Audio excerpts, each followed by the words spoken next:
All right, let's get right into it. If you're new to the gym, it can feel like you're drowning in a sea of conflicting advice.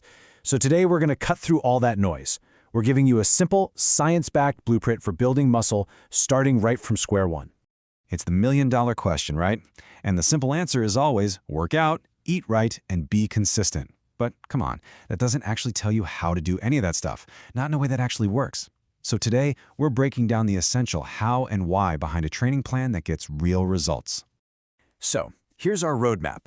First, we'll start with the why, the actual science of how your body gets stronger. Then we'll get into the single most important rule for making progress. After that, we'll pick our tools for the job and put it all together into a simple, effective plan. And finally, we'll talk about what happens outside the gym, which is where the real growth happens. Okay, section 1, your goal and your body. Before we even think about picking up a weight, we need to understand what's actually going on under the hood. So let's kick things off with the science of strength. The very first thing you got to get your head around is a principle called specificity. And really, it's just common sense. Your body gets good at whatever you repeatedly ask it to do. Think about a marathon runner versus a powerlifter. Their training is completely different, right? Of course it is. One is training their body for insane endurance, the other for a single massive burst of strength. Their bodies adapt specifically to those very different demands. And a lot of that comes down to fuel. See, your body has 3 different energy systems it can use. For a really short, super explosive effort like a 1-rep max deadlift, it uses the phosphagen system. It's all gone in about 10 seconds. For something that lasts a bit longer, like a tough set of 12 reps in the gym, it switches over to the glycolytic system. And then for any kind of endurance activity, like going for a run, the oxidative system kicks in for the long haul. The way you train is essentially a way of targeting and improving one of these systems. So what's actually doing the work here? Well, it's your muscle fibers, and they basically come in 2 flavors. You got your slow twitch fibers, which are like your body's endurance engines. They can go and go without getting tired. And then you have your fast twitch fibers. These are built for pure, explosive power. They fire hard and fast for heavy lifts, but they also burn out really quickly. When we're training for strength, our main goal is to target and grow these powerful fast twitch fibers. So that's the science. Now let's move on to section 2. We're about to cover the one single rule that makes all of this work. Honestly, this is the most important principle you will ever learn for getting stronger. And this is it, progressive overload. This is the engine that drives all progress, period. The idea is so simple. Your body is an amazing adaptation machine. It gets used to whatever stress you put on it. But here's the catch. Once it adapts, it has no reason to change anymore. So, to keep getting stronger, you have to continually increase the demand, you have to increase the stress over time. If the challenge doesn't get harder, you don't get stronger. It's really that simple. So how do you actually do that? Well, it's pretty straightforward. There are 3 basic ways to apply progressive overload. The most obvious one is just to add more weight to the bar. Simple. But you can also increase your volume. That means doing more reps or more sets with the same weight. Or you can increase the frequency, maybe training your legs twice a week instead of just once. Now this brings me to a super crucial point. How do you know if you're actually progressing? You have to track it. You need a workout log, a notebook, an app, whatever, and you write down the exercises, the weight, the sets, and the reps every time. If you don't know what you did last week, how on earth are you supposed to know what to do this week to beat it? Seriously, this is absolutely non-negotiable if you want to make real long-term progress.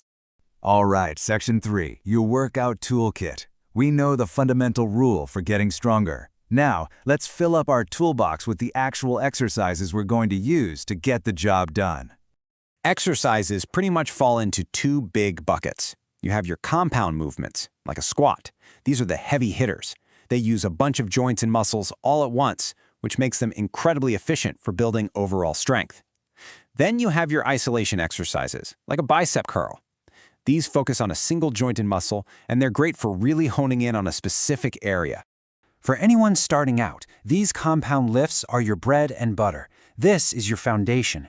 Exercises like squats, deadlifts, and the bench press give you the most bang for your buck, period. They work huge portions of your body and teach all your muscles to work together as one strong, coordinated unit. And then, isolation exercises are your finishing touches. Once you've laid that strong foundation with your big compound lifts, you can use these to give a little extra attention to specific muscles you want to grow, like using bicep curls for your arms or lateral raises for your shoulders. But listen, none of this, compound or isolation, matters one bit if you can't do the exercises correctly and safely.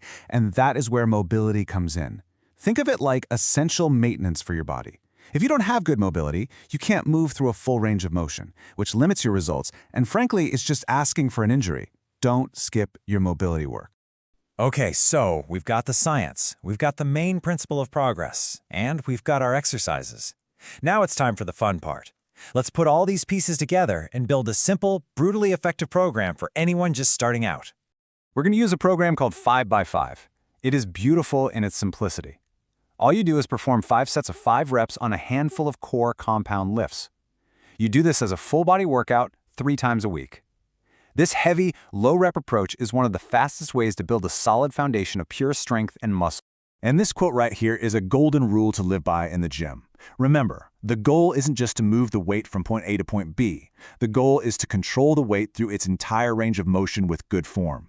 If the weight is so heavy that you're cutting your reps short or you feel like you might get stuck, you're going too heavy. Lighten the load. Quality over quantity, every single time. So here are the keys to making every single set count. Always warm up before you get to your heavy sets, and always start with a lighter weight than you think you need, just to find your baseline. Now look at that rest time, up to 3 minutes between heavy sets. Why so long? Well, remember those energy systems? That heavy set of 5 completely drains your explosive phosphogene system. You need that long rest to let it fully recharge so you can hit the next set with just as much power. Okay, last section, beyond the gym. You finished your workout, you're feeling good, but your work isn't done. In fact, the most important part is just getting started. What you do in the other 23 hours of the day is where the real growth actually happens. Here's a secret. You don't actually build muscle in the gym. In the gym, you're breaking muscle down. The real repair, the real growth, that all happens when you're asleep. That's when your body releases key hormones and gets to work rebuilding you bigger and stronger. Skimping on sleep is like doing a great workout and then just throwing all the potential results right in the trash. You gotta aim for about 8 hours a night. And please don't forget the simplest performance enhancer on the planet, water. Your body is mostly water. Every single process, from muscle contraction to delivering nutrients, relies on you being properly hydrated. Being even a little bit dehydrated can make your strength absolutely plummet. It's so simple. Just drink more water. And finally, the hardest piece of advice to follow in our world of instant everything: be patient. Trust the process. You are not going to look completely different overnight. You won't. But if you are consistent, if you track your progress, and you just stick with it, you will look back in a few months or a year, and you will be absolutely blown away by how far you've come.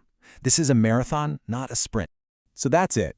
You now have the blueprint for training. You have the framework for building a stronger body. But remember, training is only half the battle. A powerful engine is totally useless if you don't give it the right fuel. Which leaves us with one last, really big question. Now that you know how to train, what are you going to feed that body to actually make it grow?